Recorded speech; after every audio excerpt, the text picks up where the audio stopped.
Hi hello ಎಲ್ರಿಗೂ ನಮಸ್ಕಾರ. ನೀವು ನೋಡ್ತಾ ಇದ್ದೀರಾ ಕನ್ನಡ ಫಿಲ್ಮಾಲಜಿ. ನಾನು ನಿಮ್ಮ ವಿಶೇಷ್. ಈಗ ನಮ್ಮ ಜೊತೆ ಇದ್ದಾರೆ ಕಾಂತಾರ ಚಾಪ್ಟರ್ 1 ಚಿತ್ರದಲ್ಲಿ ಬೋಳ ಎಂಬ ಪಾತ್ರದಲ್ಲೇ ನಮ್ಮೆಲ್ಲರೂ ರಂಜಿಸಿ ಹೇಗೆ ಈಗ ಕಾಂತಾರ ಎಲ್ಲ ಕಡೆ ಕಾಂತಾರ ಕಾಂತಾರ ಕಾಂತಾರ ಅಂತ ವೈಬ್ ಆಗ್ತಿದೆ. ಸೊ ಆ ಸಿನಿಮಾದಲ್ಲೇ ಹೇಗಿತ್ತು ಇವ್ರ ಎಕ್ಸ್ಪೀರಿಯನ್ಸು ಬೋಳ ಅನ್ನೋ ಪಾತ್ರದಲ್ಲೇ ಹೇಳ್ತಾ ಹೋಗೋಣ ಬನ್ನಿ. ಸರ್, ಕಾರ್ಯಕ್ರಮಕ್ಕೆ ನಮಸ್ತೆ. ನಮಸ್ತೆ. ಹೇಗಿದ್ದೀರಾ?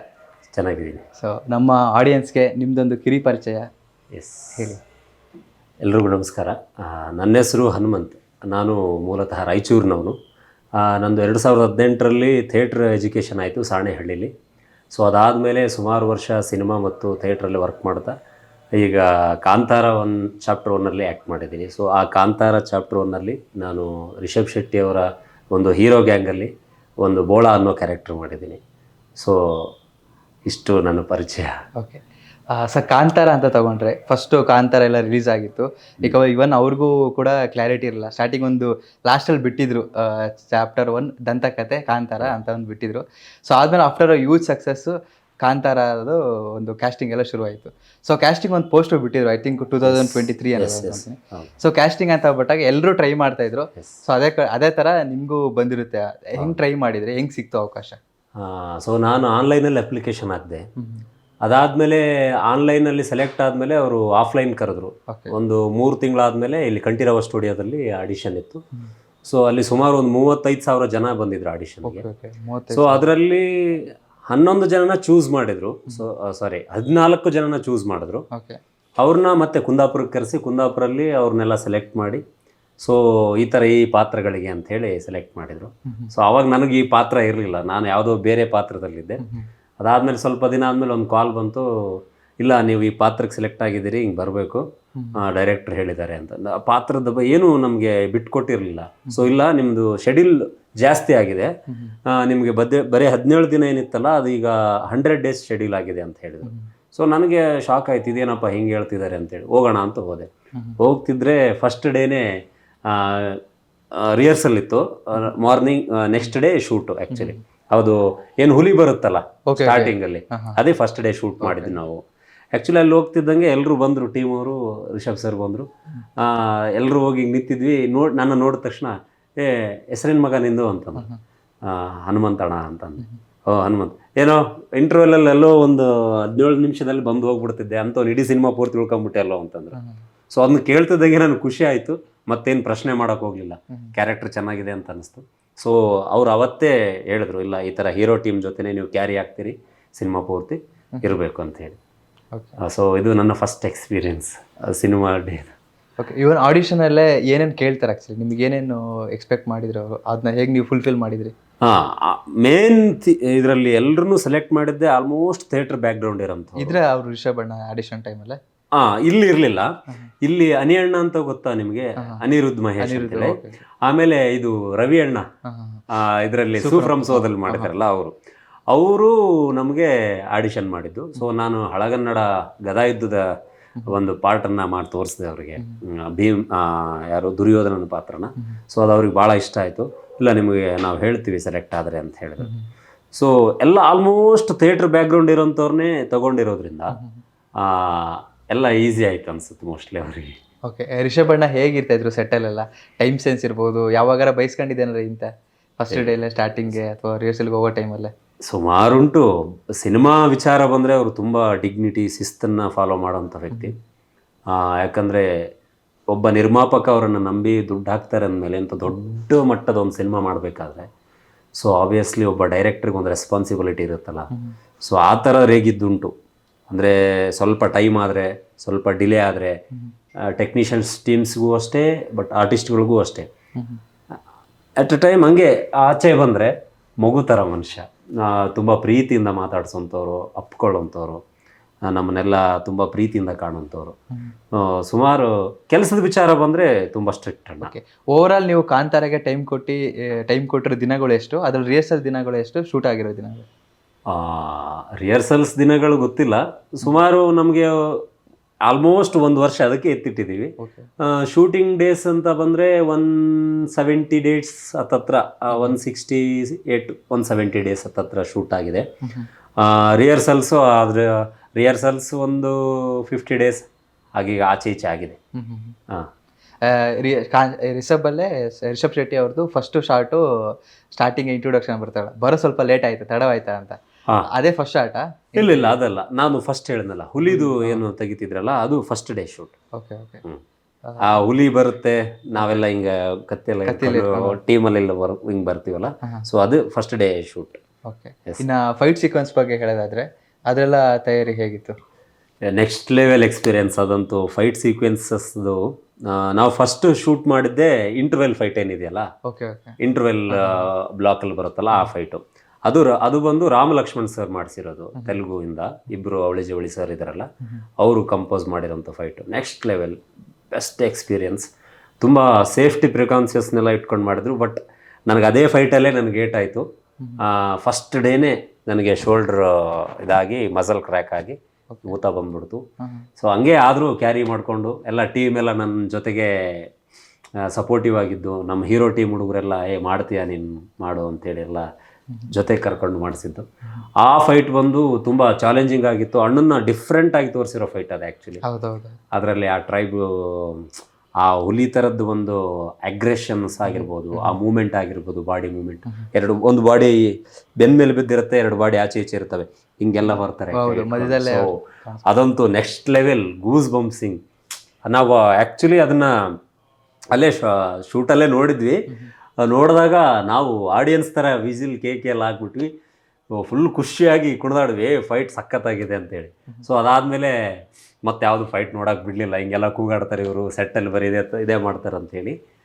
ಸರಿ ಅಂತೇಳಿ ಅವತ್ತಿಗೆ ಸುಮ್ಮನೆ ಆಗ್ಬಿಟ್ವಿ ನಾವು. ಅದಾದಮೇಲೆ ಜಾಸ್ತಿ ಮಾನಿಟರ್ ನೋಡೋಕೆ ಹೋಗಲಿಲ್ಲ. ಈಗ ನೀವು ಎಕ್ಸ್ಪೆಕ್ಟ್ ಮಾಡಿದ್ರೆ ಈ ಥರ ಒಂದು ಥಿಯೇಟ್ರ್ ಅಂತ ಮಾಡಿದ್ರಿ ಸಾಣೆಹಳ್ಳಿ. ಸೊ ಥಿಯೇಟ್ರ್ ಮಾಡಿದ ತಕ್ಷಣ ಎಲ್ಲರೂ ಹುಡುಕಾಡ್ತಲ್ಲಿರ್ತಾರೆ. ಯೂಶ್ವಲಿ ಥಿಯೇಟ್ರ್ ಆರ್ಟಿಸ್ಟ್ಗಳು ಅವ್ರ ಪರ್ಫಾರ್ಮೆನ್ಸ್ ಅವ್ರು ಎಕ್ಸ್ಪ್ಲೋರ್ ಮಾಡ್ಕೊಳ್ಳೋಕ್ಕೆ ಒಂದು ಪ್ರಾಜೆಕ್ಟ್ನ ಹುಡುಕ್ತಿರ್ತಾರೆ.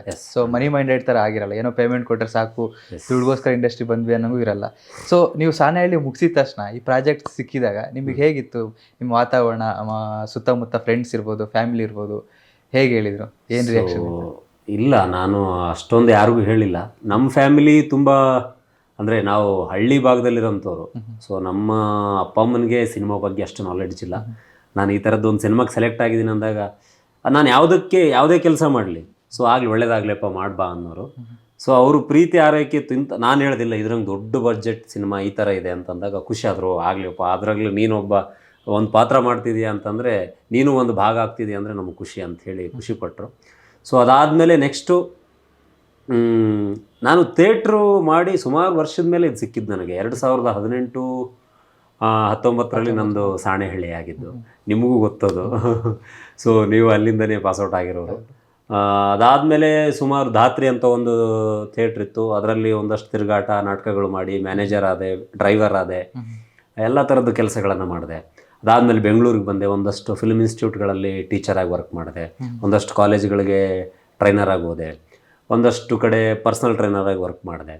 ಸೊ ಅದು ಮಾಡ್ತಾ ಸುಮಾರು ಸಿನಿಮಾಗಳು ಆಚೆ ಈಚೆ ಆಡಿಷನ್ಸ್ ಅದು ಇದು ಮಾಡ್ತಿದ್ದೆ. ಸೊ ಅವಾಗ ಬಂದಿದ್ದೆ ಕಾಂತಾರ. ಸೊ ಆಡಿಷನ್ ಕೊಟ್ಟು ಸೆಲೆಕ್ಟ್ ಆದಮೇಲೆ ಸೊ ನನಗೆ ಒಂದು ಖುಷಿ, ಇಂಥ ದೊಡ್ಡ ಪ್ರಾಜೆಕ್ಟಿಗೆ ಸೆಲೆಕ್ಟ್ ಆಗಿದ್ದೀನಿ. ಸೊ ಏನಾದರೂ ಒಂದು ಆಗೇ ಆಗುತ್ತೆ, ನನ್ನ ಲೈಫಲ್ಲಿ ಒಂದು ತಿರುವು ಸಿಗುತ್ತೆ ಅಂತ ಹೇಳಿ ನಾನು ಶ್ರಮಪಟ್ಟು ದೇವ್ರ ಮೇಲೆ ಭಾರ ಹಾಕಿ ಕೆಲಸ ಮಾಡಿದ್ದೀನಿ. ಆಡಿಷನ್ ಕೊಟ್ಟಿದ್ದು ಡೈಲಾಗ್ ಏನೋ ಹೇಳ್ಬೋದಾ? ಅಥವಾ ಅದು ಆಗಿರ್ಬೋದು, ಅಥವಾ ನಿಮಗೆ ನೀವು ಥಿಯೇಟ್ರಲ್ಲೇ ತುಂಬ ಇಷ್ಟಪಡೋ ಪಾತ್ರನ, ನಿಮ್ಮ ಫೇವ್ರೆಟ್ ಡೈಲಾಗ್ ಇರ್ಬೋದು? ಎಸ್, ನನ್ನ ಫೇವ್ರೆಟ್ ಗದಾಯುದ್ಧ, ಅದರದ್ದೇ ಹೇಳ್ತೀನಿ.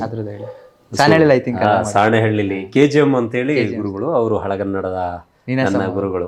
ನಿನಾಸಮ್ಮಲ್ಲೂ ಹೌದು, ಸಾಣೆಹಳ್ಳಿಗೂ ಹೌದು ಅವರು ಗುರುಗಳು. ಸೊ ನಾನು ಗದಾಯುದ್ಧ ತಗೊಂಡಾಗ ನಾನು ದುರ್ಯೋಧನನ ಪಾತ್ರ ಮಾಡಿದ್ದೆ. ಅದರಲ್ಲಿ ನನಗೆ ಇಷ್ಟವಾದ ಭಾಗ ಕರ್ಣನ ಒಂದು ಕಳೇಬರವನ್ನು ನೋಡಿದ ದುರ್ಯೋಧನ ಹೇಗೆ ಅವನನ್ನು ನೋಡಿ ಹೇಗೆ ರಿಯಾಕ್ಟ್ ಮಾಡ್ತಾನೆ ಅನ್ನೋದ್ರ ಬಗ್ಗೆ ಇರೋವಂಥ ಡೈಲಾಗ್.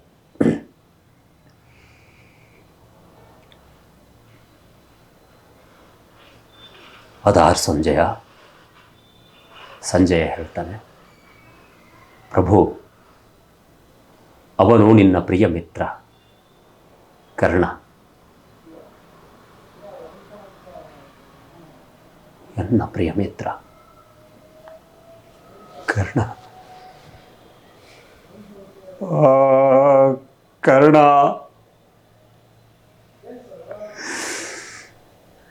ನೀನುಳ್ಳೊಡುಂಟು ರಾಜ್ಯಂ, ನೀನುಳ್ಳೊಡೆ ಪಟ್ಟಮುಂಟು ಬೆಳ್ಗೊಡೆಯುಂಟೈ, ನೀನುಳ್ಳೊಡೆ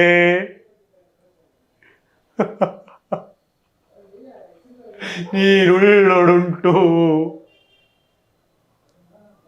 ರಾಜ್ಯಂ, ನೀನಿಲ್ಲದ ಬೆಲ್ಲಂ ಮೊಳವೆ ಅಂಗಾಧಿಪತಿ, ಎನಗೆ ಮನಮಿಂದು ಶೂನ್ಯಂ, ಮನೆ ಶೂನ್ಯಂ, ಬೀಡು ಶೂನ್ಯವಾದುದು, ಸಕಲಾವರಿ ಶೂನ್ಯವಾಯ್ತು.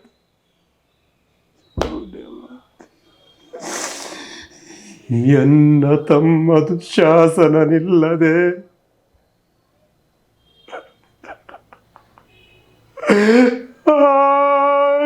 ಕರ್ಣ ನೀನಿಲ್ಲದೆ ಎಂತಿರ್ಪೆ ಎಂತಿರ್ಪೆ. ಹೇಳೈ ಕರ್ಣ, ಹೇಳೈ. Thank you. ಸೊ ಈ ಥರ ಥಿಯೇಟ್ರಲ್ಲಿ ಆರ್ಟಿಸ್ಟ್ ನೀವು ಆಗಿದ್ರಿ. ಸೊ ಈ ಥಿಯೇಟ್ರಿಗೂ ಮತ್ತೆ ಆ ಥರ ಕಾಂತಾರ ದೊಡ್ಡ ಪ್ರಾಜೆಕ್ಟ್ಗೆ ಹೋದ್ರೆ ಏನು ಡಿಫ್ರೆನ್ಸ್ ನಿಮಗೆ ಅನುಭವ ಆಯಿತು? Lot of difference.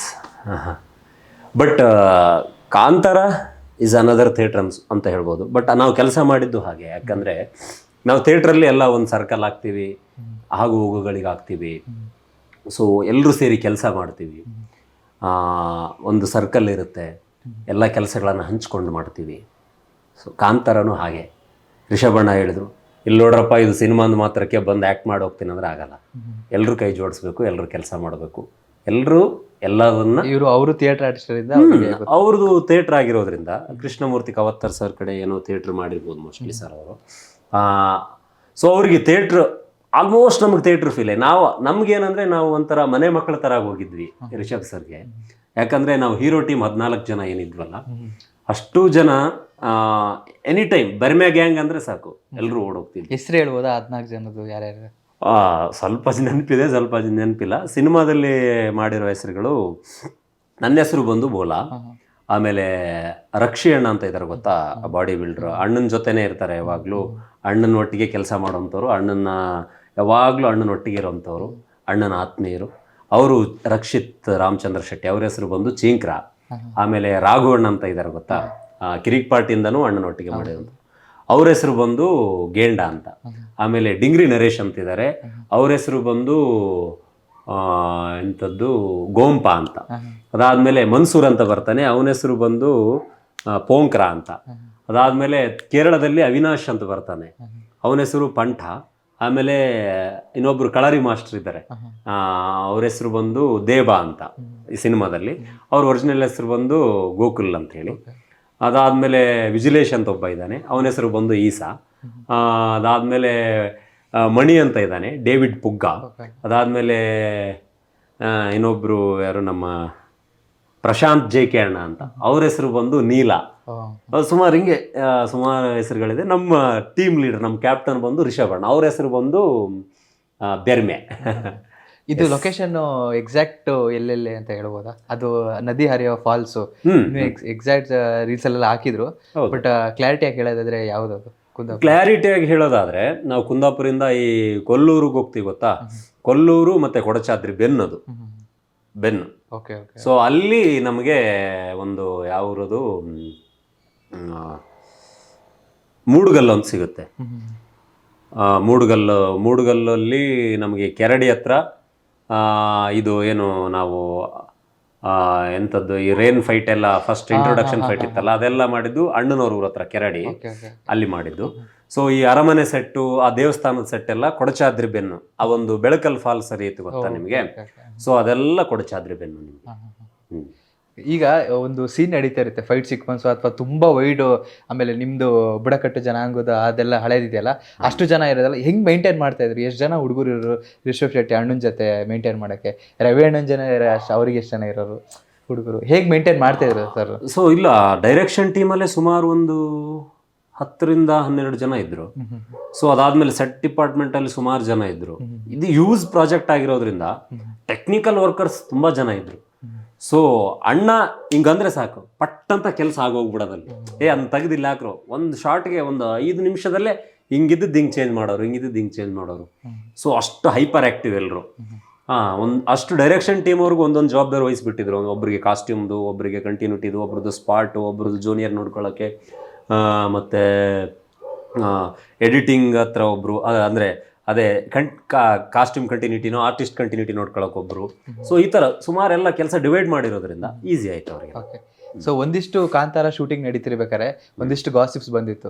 Kantara shooting ನಡೀತಾ ಇದೆ ಅಂತೆ, ಆ ಶೂಟಿಂಗಲ್ಲೇ ಯಾವುದೋ ಅವಘಡ ಆಗಿದೆ, ಅಲ್ಲೇನೋ ಆಗಿದೆ ಅಂತ. ಬಟ್ ಅವರು ಸರ್ರು ಹೇಳಿದ್ರು, ಕ್ಲಾರಿಟಿ ಕೊಟ್ಟರು ಮೊನ್ನೆ. ಆಕ್ಚುಲಿ ಅವರು ಶೂಟ್ ನಡೀತಾ ಇರಲಿಲ್ಲ, ಅವ್ರದ್ದೇ ನಡೀತಾ ಇರಲಿಲ್ಲ. ಬಂದಿರೋದು ನಿಜ, ಬಟ್ ಅಲ್ಲಿ ಆಗ್ತಾ ಇರೋದೇ ಬೇರೆ, ಇಲ್ಲ ಆಗಿರೋದೇ ಬೇರೆ. ಎಷ್ಟು ಸಾವು ಸುದ್ದಿಗಳು ಅಂತ ಅದೇನು ಕ್ಲಾರಿಟಿ ನಿಮಗೇನಾರ ಹೋಗುತ್ತಾ? ಅದೇ ನಾವು ಸ್ಪಾಟಲ್ಲೇ ಇದ್ವಿ. ಸೊ ಯಾವ ವಿಚಾರ, ಒಬ್ಬರು ಜೂನಿಯರ್ಸ್ ಹತ್ರು ಕೇರಳದವರು, ಅದು ಬಂದು ನಾವು ಏನೋ ಅದು ರಥದ ಒಂದು ಫೈಟ್ ಆಗುತ್ತೆ ಗೊತ್ತಾ, ಆ ರಿಹರ್ಸಲ್ ಮಾಡ್ತಿದ್ವಿ. ಅವಾಗ ಯಾರನ್ನೂ ಕರೆಸಿರಲಿಲ್ಲ, ಜೂನಿಯರ್ಸ್ನೂ ಕರೆಸಿರಲಿಲ್ಲ, ಯಾರನ್ನೂ ಕರೆಸಿರಲಿಲ್ಲ. ಅವನು ಯಾವುದೋ ಇನ್ನೊಂದು ಕಡೆ ಹೋಗಿ, ಅದೇ ಕೊಲ್ಲೂರಲ್ಲಿ ಯಾವುದೋ ದೇವಸ್ಥಾನಕ್ಕೆ ಹೋಗಿ, ಅಲ್ಲಿಂದ ಒಂದು ನದಿ ಇದೆ, ಅಲ್ಲಿ ವಾರ್ನಿಂಗ್ ಹಾಕಿದ್ದಾರೆ, ಸೊ ಹೋಗ್ಬೇಡಿ, ಮೋಸ್ಟ್ ಡೇಂಜರಸ್ ಪ್ಲೇಸ್ ಅಂತ ಹೇಳಿ. ಅಂಥದ್ದನ್ನು 6 ಬೋರ್ಡ್ ದಾಟ್ಕೊಂಡು ಹೋಗಿ ಬಿದ್ದು ಸತ್ತಿದ್ದಾನೆ ಪಾಪ. ಸೊ ಅದು ಬಂದು ನಮ್ಮ ಕಾಂತಾರದ ತಲೆಗೆ ಕಟ್ಟಿದ್ರು. ಬಟ್ ಆದ್ರೆ ಅದು ಕಾಂತಾರಕ್ಕೆ ಸಂಬಂಧಪಟ್ಟಿದ್ದಲ್ಲ. ಅಂದ್ರೆ ಕಾಂತಾರ ಶೂಟಿಂಗ್ ನಡೀತಾ ಇಲ್ಲ, ಬಟ್ ಇರೋದ್ರಿಂದ ಹಂಗೆ. ಸೊ ಬಂದು ಸುಮ್ಮನೆ ಅವ್ರು ಸ್ವತಃಕ್ಕೆ ಬಂದು ಹೋಗಿದ್ದ ಆ ಕಡೆ. ಶೂಟಿಂಗ್ ಇನ್ನೂ ಸುಮಾರು ದಿನ ಲೇಟ್. ಆಕ್ಚುಲಿ ನಾವು ರಿಹರ್ಸಲ್ ಅಲ್ಲಿ ಇದ್ವಿ, ನಾವು ಹೀರೋ ಟೀಮ್ ಏನಿದ್ವಲ್ಲ, ನಾವು 14 ಜನ ಮತ್ತೆ ಅಣ್ಣ ಒಬ್ರು, ಇಷ್ಟು ಜನ ಮಾತ್ರ ಇದ್ದಿದ್ದು ನಾವು ಸ್ಪಾಟಲ್ಲಿ. ಬಟ್ ಅದು ಸ್ಪಾಟಲ್ಲಿ ಆಗಿದ್ದಲ್ಲ, ಬಟ್ ಆದರೆ ಬಂತು. ಅದನ್ನು ಅವರು ಕ್ಲಾರಿಟಿ ಮಾಡಿದ್ರು, ಕ್ಲಿಯರ್ ಮಾಡಿದ್ರು ಅಣ್ಣನ ಕಡೆಯಿಂದ, ಮತ್ತೆ ಹೊಂಬಾಳೆ ಸಂಸ್ಥೆ ಕಡೆಯಿಂದ ಅದನ್ನ ಕ್ಲಿಯರ್ ಮಾಡಿದ್ರು. ರಿಷಬ್ ಸರ್ ಹೇಳಿದ್ರು, ಹಂಗ್ ನೋಡಕ್ಕಾದ್ರೆ ನಂದೇ ಒಂದ್ ಪ್ರಾಣ ಒಂದ್ 3-4 ಸತಿ ಹೋಗ್ಬೇಕಿತ್ತು ಅಂತ ಹೇಳಿದ್ರು. ಯಾವ ಕಡೆ ಅದು, ಯಾವ ಸೀನ್ಗಳಲ್ಲೇ? ಯಾವುದು ಅಂತಂದ್ರೆ, ರಥದ್ದು ಒಂದು ಸೀನ್ ನಡಿಬೇಕಾದ್ರೆ ರಥ ಉರುಳು ಬಿದ್ದೋಯ್ತು. ಬಿದ್ದು ಎಲ್ಲ ಕಿತ್ಕೊಂಡು ಹೋಗಿ ಎಲ್ಲ ಆರ್ಟಿಸ್ಟ್ಗಳಿಗೆ ಇಂಜುರೀಸ್ ಎಲ್ಲ ಆಯಿತು. ಅಣ್ಣನಿಗೆ ಕಣ್ಣಲ್ಲೆಲ್ಲ ಧೂಳು, ಬಾಯೊಳಗೆಲ್ಲ ಧೂಳು. ಆ್ಯಕ್ಚುಲಿ ಎಲ್ಲ ಹೋದ್ರೇನೋ ಅನ್ಕೊಂಬಿಟ್ವಿ. ಅದು ಬ್ಲಾಸ್ಟಿಂಗ್ ಒಂದು ಪೌಡ್ರ್ ಹಾಕ್ತಾರೆ, ಆ ಪೌಡ್ರ್ ಹಾಕಿ ಅದು ಗಾಡಿ ಕಂಟ್ರೋಲ್ಗೆ ಸಿಗಲಿಲ್ಲ, ಹೋಗಿ ಸೈಡ್ಗೆ ಹೊಡೆದ್ಬಿಟ್ರು. ಅದಾದಮೇಲೆ ಕಂಟ್ರೋಲ್ ತಪ್ಪಿ ರಥನೇ ಬಿದ್ದೋಯ್ತು ಹಿಂಗೆ ಪೂರ್ತಿ. ನೋಡಿದ್ರೆ ಎಲ್ಲ ಕಟ್ಟಾಗಿ, ರೋಪ್ ಕಟ್ಟಾಗಿ ಅರ್ಧ ಜನ ಕೆಳಗೆ ಬಿದ್ದಿದ್ರು, ಮತ್ತು ಅರ್ಧ ಜನ ಒದ್ದಾಡ್ತಿದ್ರು. ಎಲ್ಲ ಎಬ್ಸಿದ್ವಿ, ಆಸ್ಪತ್ರೆಗೆಲ್ಲ ಕರ್ಕೊಂಡೋದ್ರು. ಬಟ್ ಯಾರಿಗೂ ಏನಾಗಲಿಲ್ಲ, ಮೈನರ್ ಇಂಜುರೀಸ್. ಬಟ್ ಅಣ್ಣ ಹಂಗೆ ನೋಡೋದಾದರೆ ಅಣ್ಣನಿಗೆ ಮೇಜರ್ ಆಗ್ಬಿಡ್ತು. ಕಣ್ಣಲ್ಲಿ ಧೂಳು, ಆಮೇಲೆ ಗಂಟ್ಲಲ್ಲೆಲ್ಲ ಧೂಳು ಹೋಗಿ, ಮುಖದ ತುಂಬ ಬೂದಿ ಎಲ್ಲ ನಿಜವಾದ ಗುಳಿಗ ಆದಂಗೆ ಆಗ್ಬಿಟ್ಟಿದ್ರು ಅಣ್ಣ ನೋಡಿದ್ರೆ. ಆ ರಥದ ಬಿಟ್ಟರೆ ಬೇರೆ ಯಾವುದೇ ಸೀನ್? ಮತ್ತೆ ಒಂದ್ಸರಿ ಸುಮಾರು ಫೈಟಲ್ಲಿ ಆಗಿದೆ. ಈ ಗುಳಿಗದ್ದು ಏನು ಫೈಟ್ ಬರುತ್ತಲ್ಲ, ಹಿಂಗೆ ಹಾರ್ಕೊಂಡು ಹೋಗ್ತಾರಲ್ಲ, ಸೊ ಆ ಥರದ್ದು ಒಂದ್ಸರಿ ಹೆಡ್ ಲ್ಯಾಂಡ್ ಆಗಿಬಿಟ್ಟಿತ್ತು, ಕತ್ತೆ ಗೇಟ್ ಆಗಿಬಿಟ್ಟಿತ್ತು. ಸುಮಾರು ಸರಿ ಕಾಲಿಗೆ ಇಂಜುರಿ ಆಗಿದೆ. ರೋಪ್ ಶಾಟ್ಸಲ್ಲಿ ತುಂಬ ಡಿಫಿಕಲ್ಟ್ ಶಾಟ್ ತೆಗಿಬೇಕಾದ್ರೆ ಒಬ್ಬ ಮೇಲೆ ಒಬ್ಬ ಕೆಳಗೆ ಹಿಂಗೆ ಸೆಂಟ್ರಲ್ ಹೋಗ್ತಾರಲ್ಲ, ಆ ಥರದ ಶಾಟ್ಗಳಲ್ಲಿ ಸುಮಾರು ಸರಿ ಪಾಸ್ ಆಗಿದ್ದಾರೆ ಅಣ್ಣ. ಸೊ ಅದೆಲ್ಲ ಆಗಿದೆ, ಸುಮಾರು ಆಗಿದೆ ಆ ಥರದ್ದು. ವಿಜಯ್ ಸರ್ ಏನೋ ಸೆಟ್ಗೆ ಅವಾಗ ಹೋಗಿ ಸುಮಾರು ಸರಿ, ಯಾವಾಗಲೂ ಒಂದು ಆಲ್ಮೋಸ್ಟ್ ಎಲ್ಲ ಸೆಟ್ಟಲ್ಲೂ ವಿಸಿಟ್ ಮಾಡಿದ್ದಾರೆ ವಿಜಯ್ ಸರ್. ಎಲ್ಲ ಸೆಟ್ಟಲ್ಲೂ ವಿಸಿಟ್ ಮಾಡಿದ್ದಾರೆ. ಬಹಳ ಖುಷಿ ಆಗುತ್ತೆ, ಒಬ್ಬ ಅವರೇ ನಿಂತು ಕೆಲಸ ಮಾಡ್ತಿದಾರೇನೋ ಅನ್ನೋ ಹಾಗೆ ನಿಂತು ನೋಡೋ. ಸರ್ ಹೇಳ್ತಾರೆ, ಹೆಚ್ಚು ಕಮ್ಮಿ ಇಲ್ಲ ಎಲ್ಲಾ ಪ್ರೊಡಕ್ಷನ್ಗೂ ಊಟ ಹಾಕಿರೋದು ನೋಡಿದ್ರೆ ಒಂದು ಊರಿಗೆ ಊಟ ಹಾಕ್ದಂಗೆ ಆಗಿದೆ. ಎಸ್, 100%. ಅದನ್ನು ಹೇಳ್ಬೇಕಂದ್ರೆ ಹೇಗೆ ಅಂತಂದ್ರೆ, ಮ್ಯಾನ್ ಅವರ್ಸ್ ಲೆಕ್ಕ ನಾವು ರಿಷಬ್ ಸರ್ ಮಾತಾಡ್ತಿದ್ರು ಗೊತ್ತಾ. ಸೊ ಈಗ ಇಡೀ ಸಿನಿಮಾ ಇಂಡಸ್ಟ್ರಿನ ಅವರು ಕುಂದಾಪುರಕ್ಕೆ ತಗೊಂಡೋಗಿಟ್ರು ಅಲ್ವಾ. ಅಲ್ಲಿಗೆ ಹೋಗ್ತಿದ್ದಂಗೆ ಆಟೋಮೆಟಿಕ್ಲಿ ನಮಗೆ ಲಾಡ್ಜ್ಗಳು ಬುಕ್ ಆಯ್ತು. ಇಡೀ ಕುಂದಾಪುರಲ್ಲಿ ಇರ್ತಕ್ಕಂಥ ಅಷ್ಟೂ ಲಾಡ್ಜ್ಗಳು ಫುಲ್ ಆಯ್ತು. ಅದಾದ್ಮೇಲೆ ಇಷ್ಟು ತಿಂಗಳು ಅಂತ ಫಿಕ್ಸ್ ಆಗಿ ಹೋಗಿತ್ತು. ಯಾಕಂದ್ರೆ ನಮ್ದು 1 ವರ್ಷದವರೆಗೂ ಶೂಟ್ ಅಲ್ವಾ, ಕಂಟಿನ್ಯೂಸ್ ಆಗಿ ರಿಹರ್ಸಲ್ಸ್ಗೂ ಅಲ್ಲೇ ಇರಬೇಕು, ಶೂಟ್ಗೂ ಅಲ್ಲೇ ಇರಬೇಕು, ಹೋಗೋದು ಬರೋದೆಲ್ಲ ಆಗ್ತಿತ್ತು. ಸೊ ಹಾಗಾಗಿ ನಾವು ಅಲ್ಲೇ ಉಳಿತಿದ್ವಿ. ಅಲ್ಲಿ ಉಳಿಯೋದ್ರಿಂದ ಕೆಳಗಡೆ ಅಂಗಡಿಗಳಿಗೆಲ್ಲ ಲಾಭ, ಮತ್ತೆ ಲೋಕಲ್ ಡ್ರೈವರ್ಸ್ಗಳಿಗೆ, ಲೋಕಲ್ ಬಸ್ಗಳಿಗೆ. ಸೊ ನಾವು ನಮ್ಮ 1 ರೂಪಾಯಿ ಹಂಗೆ ಖರ್ಚು ಹಾಕೋದು ನೋಡಿದ್ರೆ, ಈ ಪ್ರೊಡಕ್ಷನ್ ಕಡೆಯಿಂದ ಅಲ್ಲಿ 2 ವರ್ಷ ಅಲ್ಲಿ ಜನರಿಗೆ ಬಹಳ ಲಾಭ ಆಗಿದೆ. ಸೊ ಇದರಿಂದ ಕುಂದಾಪುರಿಗೆ ಬಹಳ ಲಾಭ ಆಗಿದೆ. ಕುಂದಾಪುರದಿಂದ ನಮಗೂ ಲಾಭ ಆಗಿದೆ. ಸ್ಯಾಂಡಲ್ವುಡ್ ಈಗ ಕುಂದಾಪುರ ಅಂದ್ರೆ ಎಸ್ ಎಸ್ ಆಲ್ಮೋಸ್ಟ್ ಒಂದು ಮಿನಿ ಒಂದು ಏನು ರಾಮೋಜಿ ಫಿಲ್ಮ್ ಇನ್ಸ್ಟಿಟ್ಯೂಟ್ ಏನಿತ್ತಲ್ಲ ಅದೇ ತರದ್ದು ಒಂದು ಆಗೋಗಿತ್ತಲ್ಲಿ. ಈಗ ನೆಕ್ಸ್ಟ್ ಶೂಟಿಂಗಿಗೆಲ್ಲ ಅದು ಪ್ಲೇಸ್ ತಗೊಳ್ತಾ ಇದ್ದಾರಂತಲ್ಲ, ಬುಕ್ ಆಗ್ತಾ ಇದೆ ಅಂತ. ಅದು ನನ್ಗೆ ಗೊತ್ತಿಲ್ಲ, ಮೋಸ್ಟ್ಲಿ ಆದ್ರೂ ಆಗ್ಬೋದೇನೋ. ಆದ್ರೂ ಅದ್ರಲ್ಲೇನು ಇದಿಲ್ಲ, ಆಶ್ಚರ್ಯ ಪಡುವಂಥದ್ದೇನಿಲ್ಲ, ಯಾಕಂದ್ರೆ ಅಷ್ಟು ಚೆನ್ನಾಗಿ ರೆಡಿ ಆಗಿದೆ ಜಾಗ. ಮೊದಲು ನೋಡಿದಾಗ ನಮ್ಗೆ ಆಶ್ಚರ್ಯ ಆಗಿದ್ದು ಆ ಜಾಗಗಳನ್ನ ನೋಡಿದಾಗ. ಸೊ ಬಟ್ ಆದ್ರೂ ಒಳ್ಳೇದು, ನಮ್ಮ ಕಡೆ ಈ ಥರದ್ದೊಂದು ಜಾಗ ಇದೆ, ಬೇರೆ ಬೇರೆ ಇಂಡಸ್ಟ್ರಿಗಳು ಬಂದು ವರ್ಕ್ ಮಾಡಿದ್ರೆ ಚೆನ್ನಾಗಿರುತ್ತೆ ಅಂತ. ಇನ್ನು ಹಳೆ ಕಾಂತಾರ ಮೂವಿಲು ರಿಷಬ್ ಶೆಟ್ಟಿ ಜೊತೆ ತುಂಬಾ ಸಾಥಾಗಿದ್ದು ಅವ್ರ ಧರ್ಮಪತ್ನಿ ಪ್ರಗತಿ ಶೆಟ್ಟಿ ಅವರು. ಸೊ ಪ್ರತಿ ಲಾಸ್ಟ್ ಆ ಶೂಟಿಂಗ್ ಆಗ್ತಿರ್ಬೇಕಾದ್ರೆ ಐ ಥಿಂಕ್ ಪ್ರೆಗ್ನೆನ್ಸಿಲಿ ಇದ್ರೆ ಅನ್ಸುತ್ತೆ, ಆ ಟೈಮಲ್ಲೂ ಕಾಸ್ಟ್ಯೂಮ್ ಡಿಸೈನ್ ಮಾಡಿ ತುಂಬಾ ಕೊಡುಗೆ ಕೊಟ್ಟಿದ್ದಾರೆ. ಸೊ ಈ ನಿಮ್ಮ ಕಾಂತಾರ ಚಾಪ್ಟರ್ 1 ನೀವು ಲೈವ್ ಆಗಿ ನೋಡಿದಂಥ ಪ್ರಗತಿ ಶೆಟ್ಟಿ ಅವರು ಹೇಗಿದ್ರು? ಸೂಪರ್ ಅಕ್ಕ. ಪ್ರಗತಿ ಅಕ್ಕ ಹೆಂಗಂದ್ರೆ ನಮಗೆಲ್ಲ ಡಿಸೈನ್ ಮಾಡಿದ್ದು ಅವರೇ, ಕಾಸ್ಟ್ಯೂಮ್ ಡಿಸೈನ್ ಮಾಡಿದ್ದು. ಸೊ ನಾವು ಒಂಥರ ಸ್ವಂತ ತಮ್ಮಂದ್ರ ಥರನೇ 6 ಜನರಿಗೆ ಬಂದು ರೇಗಿಸ್ಕೊಂಡು, ಕಾಸ್ಟ್ಯೂಮ್ ಹಾಕೊಳ್ರೋ ಮಕ್ಕಳ, ಏನ್ರೋ ಹಿಂಗೆಲ್ಲ ಕೂತಿದ್ದೀರಿ ಅಂತ ಅನ್ನೋರು, ಯಾಕ ಸುಮ್ಮನೆ ಇರಕ್ಕ ಅಂತ ನಾವು ರೇಗಿಸೋರು, ಈ ಥರ ಎಲ್ಲ ಮಾಡ್ತಿದ್ವಿ. ಬಟ್ ಎಲ್ಲರಿಗೂ ಕೂಡ ತುಂಬ ಫೈನಾಗಿ ತುಂಬ ಚಂದವಾಗಿ ಕಾಸ್ಟ್ಯೂಮ್ ಮಾಡಿದ್ದಾರೆ. ನಮ್ಗೇನಿಲ್ಲ ಅಂದರೂ ಸಿನಿಮಾದಲ್ಲಿ ಮಿನಿಮಮ್ ಒಂದು 10ರಿಂದ 15 ಜೊತೆ ಬಟ್ಟೆ ಚೇಂಜ್ ಮಾಡಿದ್ದೀವಿ. ಸ್ಲಿಪ್ಪರ್ಸು ಅಷ್ಟೇ, ಎಲ್ಲ ಥರದ ಸ್ಲಿಪ್ಪರ್ಸು ಹಾಕಿದ್ದೀವಿ. ತುಂಬ ಚೆನ್ನಾಗಿ ವರ್ಕ್ ಮಾಡ್ತಾರೆ ಅಕ್ಕ, ತುಂಬ ಸಪೋರ್ಟಿವ್ ಆಗಿ ಇರ್ತಾರೆ. ಅಣ್ಣನಿಗೆ ಯಾವಾಗಲೂ ಒಂಥರ ಶಕ್ತಿನೇ ಅನ್ಬೇಕು, ಯಾವಾಗಲೂ ಸ್ತ್ರೀ ಶಕ್ತಿ ಅಂತ ಹೇಳ್ತಾರಲ್ಲ ಆ ಥರ. ಅವರಿಬ್ರು ನೋಡಿದ್ರೆ ಶಿವಪಾರ್ವತಿ ಹೊಂದಾಣಿಕೆ ಇರ್ಬೋದು, ಶಿವಶಕ್ತಿ ಥರ ಇದ್ದಾರೆ. ನನಗೂ ಅನಿಸುತ್ತೆ ಖುಷಿ. ನನ್ನ ಬರ್ತಡೇಗೆ ಒಂದ್ಸರಿ ವಿಶ್ ಮಾಡಿದ್ರು, ಸೊ ಸೆಟ್ಟಲ್ಲಿ ವಿಶ್ ಮಾಡಿದಾಗ ಖುಷಿ ಆಯಿತು. ಹಿಂಗೆ ನನಗೆ ಗೊತ್ತಿಲ್ಲ, ಸಡನ್ನಾಗಿ ಮೈಕಲ್ಲಿ ರಿಷಭಣ್ಣ ಹನುಮಂತ ಹ್ಯಾಪಿ ಬರ್ತಡೇ ಮಗ ಅಂತಂದ್ರು. ನಾನು ಎಲ್ಲಿ ಬರ್ತಿದ್ದೆ ಸೌಂಡ್ ನೋಡಿದ್ರೆ ರಿಷಭಣ್ಣ ಮೈಕಲ್ಲಿ ಅನೌನ್ಸ್ ಮಾಡ್ತಿದ್ದಾರೆ. ಖುಷಿ ಆಯ್ತು, ಹೋಗಿ ನಮಸ್ಕಾರ ಮಾಡೋಣ ಅಂತಂದೆ. ಹಿಂಗೆ ಕಾಲಿಗೆ ಬೀಳಕ್ ಹೋದೆ, ಬೇಡ ಮಗ ಬೇಡ ಬೇಡ, ಅದೆಲ್ಲ ಆಶೀರ್ವಾದ ಇರುತ್ತೆ. ಅಷ್ಟರಲ್ಲೇ ಅಕ್ಕ ಅಲ್ಲಿದ್ರು, ಏನೋ ಮಗ ಬರ್ತಡೇನ ಇವತ್ತು ಹೇಳಿಲ್ವಲ್ಲೋ ನಮಗೆ ಅಂತ. ಇಲ್ಲಕ್ಕ ನನಗೆ ಸೆಲೆಬ್ರೇಷನ್ ಇಷ್ಟ, ನಿನಗಿಷ್ಟ ಇಲ್ಲಪ್ಪ ನಾವು ಮಾಡ್ತೀವಿ ಅಂತಂದ್ರು. ಸೊ ನಮ್ಮಂಥ ಸಣ್ಣ ಸಣ್ಣ ಕಲಾವಿದರ ಬರ್ತಡೇನೂ ಕೂಡ ಅವ್ರು ಸೆಲೆಬ್ರೇಟ್ ಮಾಡ್ತಾರೆ, ನಮಗೆಲ್ಲ ವಿಶ್ ಮಾಡ್ತಾರೆ ಅಂದರೆ ನೋಡಿ ಅವರು ಯಾವ ಮಟ್ಟಕ್ಕಿದ್ದಾರೆ. ಸೊ ತುಂಬ ಎತ್ತರದಲ್ಲಿದ್ದಾರೆ ಅವರು ಅಕ್ಕ. ಸೊ ಪ್ರಗತಿ ಅಕ್ಕ one of the best costume designer. ಅದೇ ಅವರು ಮೊನ್ನೆ ಪ್ರೆಸ್ ಮೀಟ್ ಅಲ್ಲೇ ಇಡೀ ನಮ್ಮ ಸ್ಕೂಲ್ನೆಲ್ಲ ಮಕ್ಕಳನ್ನೆಲ್ಲ ಸ್ಕೂಲ್ನ ಕುಂದಾಪುರಲ್ಲೇ ಓದ್ಸಕ್ಕೆ ಶುರು. ಹೌದೌದು, ಗೌರ್ಮೆಂಟ್ ಸ್ಕೂಲ್ಗೆ ಹಾಕಿದ್ರು ಪಾಪ. ಬಾಬುನು ಮತ್ತೆ ಅವಳಿಗೆ ಚಿಕ್ಕವಳಿಗೇನು ಸ್ಕೂಲ್ಗೆ ಹಾಕಿರ್ಲಿಲ್ಲ, ಅವ್ರು ನೋಡ್ಕೊಕ್ ಒಬ್ರಿದ್ರು ಪಾಪ. ಅಕ್ಕನೂ ಸೆಟ್ಟಿಗೆ ಬರ್ಬೇಕು ಆ್ಯಕ್ಚುಲಿ, ಕಾಸ್ಟ್ಯೂಮರ್ ಆಗಿರೋದು. ಅವಾಗವಾಗ ಸೆಟ್ಟಿಗೆ 1-2 ಸರಿ ಹೋಗೋರು, ಮೈಕ್ ಇಟ್ಕೊಂಡು ಆಟ ಆಡೋರು, ಭಾಳ ಖುಷಿ ಆಗೋದು ಬಾಬುನ ಮತ್ತೆ ಆ ಪಾಪನ್ನು ನೋಡಿದಾಗ. ಒಂದು ಆಕ್ಚುಲಿ ಗೆಸ್ಟ್ ಅಪಿಯರೆನ್ಸ್ ಅಲ್ಲಿ ಮಾಡಿದ್ದಾರೆ, ರಥ ಹಿಂಗೆ ತಿರ್ಗ್ಬೇಕಾರೆ ಪ್ರಗತಿ ಅವ್ರು ಕಾಣಿಸ್ತಾರೆ, ಯಾವ ಮರ ಹೆಂಗ್ಸಿದ್ರು ಅದಕ್ಕೆ ತೋರಿಸಿದ್ದೆ ಅಣ್ಣ. ಹೌದು, ಗೆಸ್ಟ್ ಅಪಿಯರೆನ್ಸ್ ಅಲ್ಲಿ ಒಂದು ಇರ್ಲಿ ಅಂತ ಹೇಳಿ, ಅದು ಅಣ್ಣ ಬೀಳೋದಕ್ಕೂ ಕರೆಕ್ಟ್, ಅವ್ರನ್ನ ನಿಲ್ಸೋದಕ್ಕೂ ಕರೆಕ್ಟ್ ಆಗಿದೆ. ಅವ್ರ ಮುಂದೆನೆ ಬೀಳ್ಬೇಕು, ಬೇರೆ ಯಾರ ಮುಂದೆ ಬೀಳಬಾರ್ದು ಅನ್ನೋದು ಮೋಸ್ಟ್ಲಿ ಹಂಗಿತ್ತೇನೋ ಕೋಇನ್ಸಿಡೆನ್ಸ್ ಅನ್ಸುತ್ತೆ. ಓಕೆ, ಇನ್ನು ಕಾಂತಾರ ಚಾಪ್ಟರ್ 1 ರಿಲೀಸ್ ಆದಾಗ ಆಕ್ಚುಲಿ ಕೆಲವರೆಲ್ಲ ಫಸ್ಟ್ ಡೇ ನೋಡೋಕ್ಕಾಗಿರಲ್ಲ. ಮೊದಲನೇ ದಿನ, 2ನೇ ದಿನ, 3ನೇ ದಿನ ನೋಡೋಕ್ಕಾಗ್ತಿಲ್ಲ. ನೋಡಬೇಕು ಅನ್ನೋ ಆಸೆ ಇರುತ್ತೆ, ಬಟ್ ಟಿಕೆಟ್ಸ್ ತುಂಬ ಹ್ಯೂಜ್ ಆಗಿ ಬಲ್ಕಾಗಿ ಬುಕ್ ಆಗಿರೋದ್ರೆ ನೋಡೋಕ್ಕಾಗ್ತಿಲ್ಲ. ಬಟ್ ಏನಾಗೋಯ್ತು ಅಂದರೆ ಇನ್ಸ್ಟಾಗ್ರಾಮಲ್ಲೇ ಒಂದಿಷ್ಟು ಮೂವಿಗಳು ಹೇಗಿರುತ್ತೆ ಅನ್ನೋ ತುಣುಕುಗಳನ್ನ ತುಂಬ ಜನ ನೋಡ್ಬಿಟ್ರು.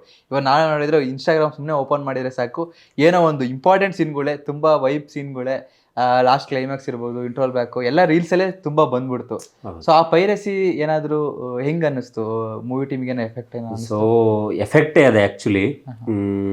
ನಮಗೂ ಅದು ಭಾಳ ಬೇಜಾರು ಆ್ಯಕ್ಚುಲಿ. ಮೇನ್ ಸೀಕ್ವೆನ್ಸ್ಗಳನ್ನು ಸೋಷಿಯಲ್ ಮೀಡಿಯಾದಲ್ಲಿ ಹಾಕ್ಬಿಟ್ರು, ನಮಗೆ ಭಾಳ ಬೇಜಾರಾಗಿದೆ. ಸೊ ಹಂಗಾಗಿ ನಾವೇನು ಮಾಡಿದ್ವಿ, ನಮ್ಮ ಟೀಮ್ ತೊಗೊಂಡು ಒಂದಷ್ಟು ಜನ ಥಿಯೇಟ್ರ್ ವಿಸಿಟ್ ಮಾಡಿದ್ವಿ. ನಾನು, ಗೇಂಡ, ಗೋಂಪ, ನರೇಶ್ ಟಿಂಗ್ರಿ ರಾಘು ಅನ್ನೋರು, ಆಮೇಲೆ ರಮಿಕಾ ಅಂತ ಒಬ್ಬಳು ಲೇಡಿ ಆರ್ಟಿಸ್ಟ್ ಅವರು, ಆಮೇಲೆ ಸುಮಾರು ನಮ್ಮ ಹೀರೋ ಟೀಮ್ ಅವರಷ್ಟು ಜನ ಸಪೋರ್ಟ್ ಮಾಡಿ ಕಳಿಸಿದ್ರು ಥಿಯೇಟ್ರಿಗೆ. ನಾವು ಥಿಯೇಟ್ರ್ ವಿಸಿಟ್ ಮಾಡಿ ಹೇಳಿದ್ವಿ, ಆದರೂ ಜನ ಬಿಡ್ತಿಲ್ಲ, ಪೈರಸಿ ಮಾಡ್ತಿದ್ದಾರೆ, ಮಾಡಬೇಡಿ ಅಂತ ಬೇಡ್ಕೊಳ್ತಿದ್ವಿ, ಆದರೂ ಬಿಡ್ತಿಲ್ಲ, ಏನು ಮಾಡೋಣ. ಸೊ ಅದಾದ್ಮೇಲೆ ಮತ್ತೆ ದೈವನ ಅನುಕರಣೆ ಮಾಡ್ತಿದ್ದಾರೆ. ಸೊ ಅದು ಒಂದಿಷ್ಟು ಕಡೆ ನೋಡಿದ್ವಿ ರೀಲ್ಸ್ ಅಲ್ಲೇ, ಸುಮ್ಮನೆ ಫಸ್ಟ್ ಅಲ್ಲೇ ದೇವ್ರು ಬಂತ ಓ ಅಂತ ಕಿರ್ಚೋದು, ಆಮೇಲೆ ಕಾಸ್ಟ್ಯೂಮ್ ಹಾಕೊಂಡು ಹೋಗೋದು ದೈವನ ಅರ್ಥ. ಅದು ಬಹಳ ದೊಡ್ಡ ತಪ್ಪು ಆ್ಯಕ್ಚುಲಿ. ಅಷ್ಟು ಸುಲಭವಾಗಿ ಯಾರ ಮೈ ಮೇಲೂ ದೈವ ಬರಲ್ಲ. ಮನುಷ್ಯ ಶುದ್ಧವಾಗಿರಬೇಕು, ಅವನಷ್ಟೊಂದು ಪರಿಪಾಲನೆ ಮಾಡ್ತಿರಬೇಕು. ಹಂಗಿದ್ದಾಗ ಮಾತ್ರ ಅದು ಆ ಒಂದು ಕೆಲವೊಂದು ಜನಾಂಗದವರಿಗೆ ಮಾತ್ರ ಸೀಮಿತವಾಗಿರುವಂಥ, ಅದು ತುಳುನಾಡಿನವರಿಗೆ ಒಂದು ಸೀಮಿತ ಆಗಿರೋದ್ರಿಂದ ಎಲ್ಲರೂ ಮೈ ಮೇಲೆ ಬರೋಕ್ಕೆ ಸಾಧ್ಯವಿಲ್ಲ ದೈವ. ಇವರು ಒಂದು ಅದೇನೋ ಉತ್ತೇಜನಕ್ಕೊಳಗಾಗಿ ಆ ಸಿನಿಮಾ ನೋಡಿ ಒಂದು ಒಳಗಡೆಯಿಂದ ಏನೋ ಸುಮ್ಮನೆ ನಾನು ಕೂಗಾಡಿದ್ರೆ ಫೇಮಸ್ ಆಗ್ಬಿಡ್ತೀನಿ ಏನೋ ಅನ್ನೋ ಉದ್ದೇಶಕ್ಕೆ ಕೂಗಾಡ್ತಿದ್ದಾರೆ. ಬಟ್ ಅದರಿಂದ ಅದು ಯಾವುದು ಆಗಕ್ಕೆ ಸಾಧ್ಯ ಇಲ್ಲ. ಸೊ ಯಾರು ದಯವಿಟ್ಟು ಆ ಥರ ಮಾಡಬೇಡಿ, ಅನುಕರಣೆ ಮಾಡಬೇಡಿ.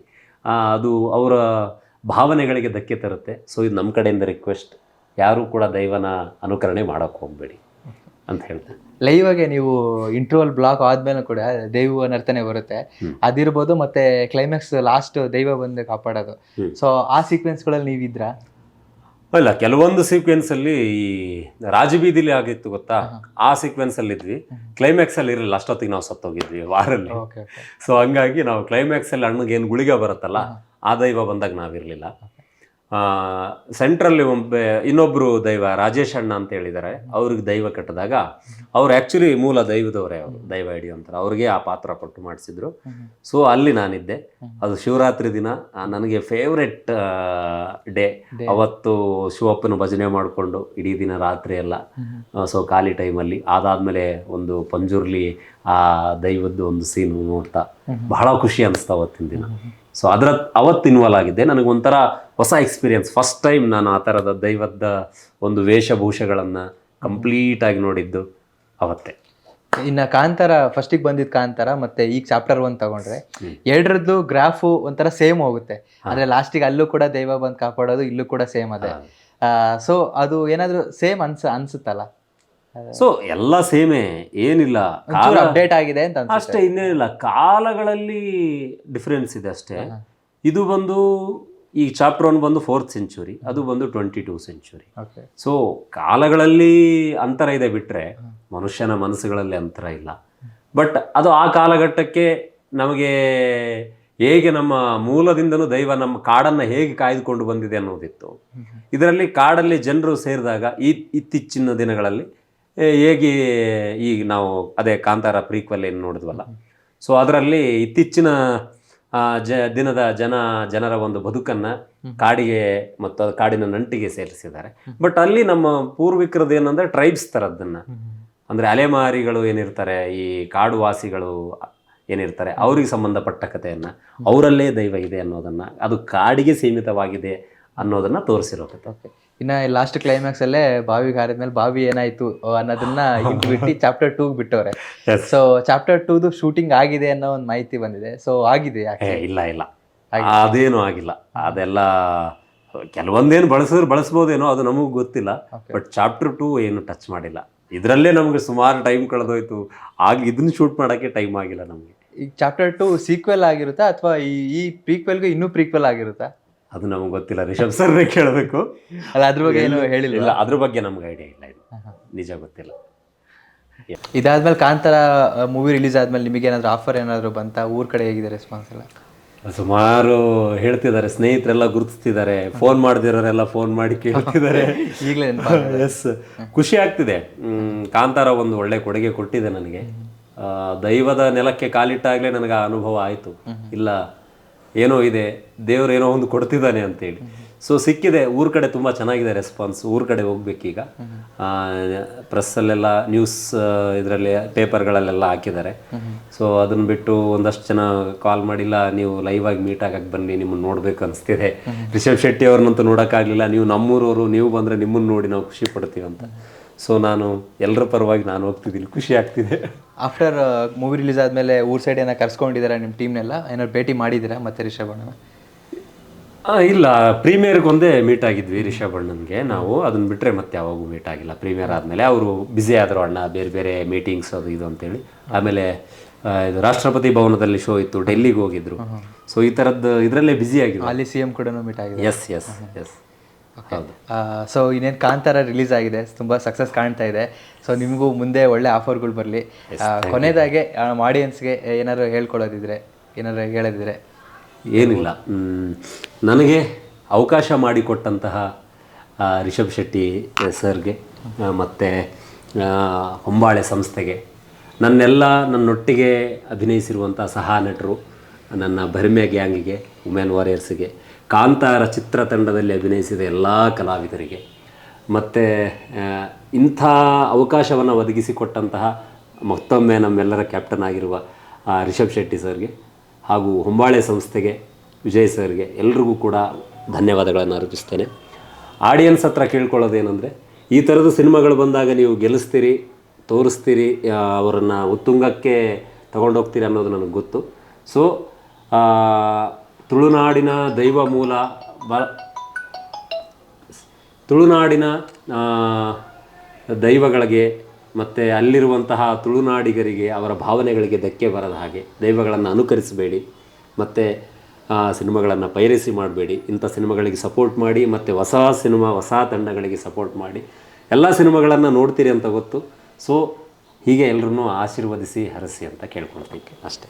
All the best bro. Next ಇನ್ನೂ ದೊಡ್ಡ ದೊಡ್ಡ ಪ್ರಾಜೆಕ್ಟ್ಗಳಲ್ಲಿ ಕಾಣಿಸ್ಕೊಳ್ಳಿ, ಹಿಂಗೆ ರಂಜಿಸ್ತಾ ಇರಿ. Thank you so much. ನಿಮಗೂ ಕೂಡ. ನೀವು ತುಂಬ ಚೆನ್ನಾಗಿ ಕೆಲಸ ಮಾಡುವಂಥ ವ್ಯಕ್ತಿ, ಬಹಳ ಖುಷಿ ಆಗುತ್ತೆ. ನೀವು ನಮ್ಮ ಜೂನಿಯರ್ ಸಾಣೆಹಳ್ಳಿಯಲ್ಲಿ. ಸೊ ಈ ಥರದ ಕೆಲಸಗಳನ್ನು ಮಾಡ್ತಾ ನಮ್ಮಂಥವ್ರನ್ನ ಏನು ಈ ಇಂಟರ್ವ್ಯೂ ಮಾಡೋದ್ರ ಮೂಲಕ, ಮತ್ತು ದೊಡ್ಡ ದೊಡ್ಡ ಸ್ಟಾರ್ಗಳನ್ನು ಇಂಟರ್ವ್ಯೂ ಮಾಡೋದ್ರ ಮೂಲಕ ಬಹಳ ಬೆಳಕಿಗೆ ಬಂದಿದ್ದೀರಿ. ಒಳ್ಳೆಯ ಅಭಿನಯ ಕಲೆಗಳಿದೆ ನಿಮ್ಮಲ್ಲೂ ಕೂಡ. ಒಂದು ಶಾರ್ಟ್ ಮೂವಿ ಕೂಡ ಮಾಡಿದ್ರಿ, ಕಡಲ ಹಾದಿಯಲ್ಲಿ ಅಂತ ಹೇಳಿ. ಸೊ ಅದು ಅದ್ಭುತವಾಗಿದೆ.